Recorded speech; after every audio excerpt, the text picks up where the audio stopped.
Dari kedua scene ini, mana yang menurut kalian bagus? Okay, this does not look like this is gonna end well. For you guys. I mean...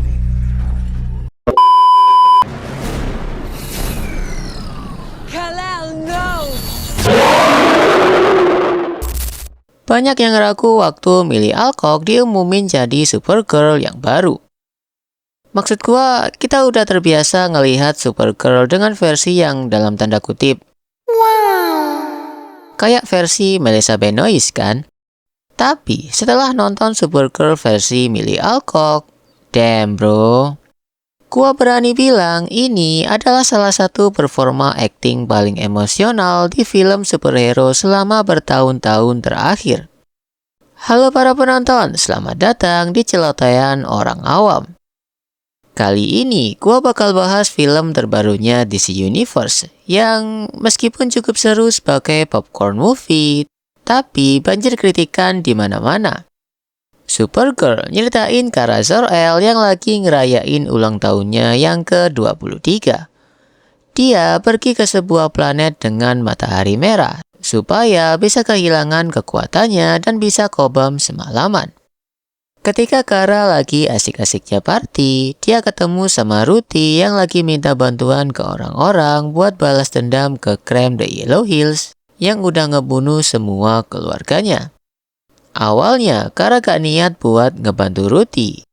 Sampai Krem datang ke tempatnya Kara, ngambil pesawatnya dia dan nembak anjingnya, si Crypto, pakai racun yang sangat mematikan dan bakal ngebuat Crypto mati dalam 3 hari.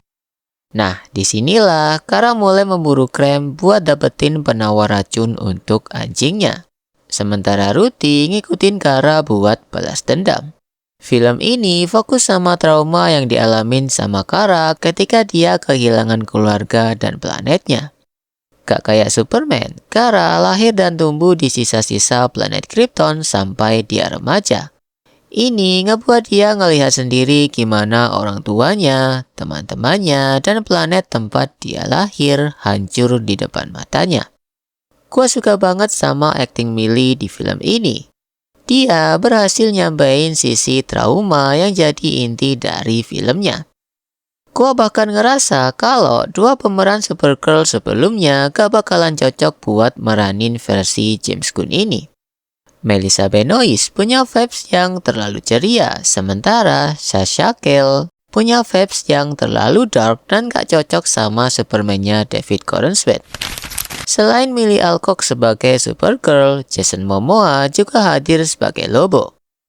Lobo punya andil yang cukup banyak di film ini. Dia ngebantu Kara dan Ruthie buat ngalahin Krem. Jason Momoa bener-bener cocok banget meranin Lobo ketimbang Aquaman di versi Zack Snyder. Nah, yang gua kurang suka dari film ini adalah penulisan karakternya Ruthie yang gak konsisten. Sepanjang film, dia cuma dilihatin kayak anak kecil yang cuma jadi beban. Tapi di sisi lain, ada scene yang nunjukin dia bisa ngebunuh seorang penjaga berbadan besar sendirian. Hal yang serupa juga terjadi di karakternya Krem sebagai villain. Di sisi lain, dia bisa ngangkat sebuah tank dengan satu tangan. Tapi di final battle, kekuatannya kerasa gak sebesar itu juga. Secara penulisan cerita juga kerasa biasa aja. Bahkan para kritikus film menilai penulisannya hancur banget. Sebenarnya menurut gua ini cukup ironis. Millie Alcock yang sebelumnya sempat dihujat para fans karena dinilai gak cocok buat jadi Supergirl justru malah ngegendong filmnya. Seandainya James Gunn yang pegang langsung proyek ini, gua yakin film ini bakal jauh lebih bagus lagi. Well, gua kasih rating film ini 7,2/10. Buat kalian yang belum nonton, gua sangat rekomen kalian buat nonton film yang satu ini dan buktiin argumen gua bener atau enggak.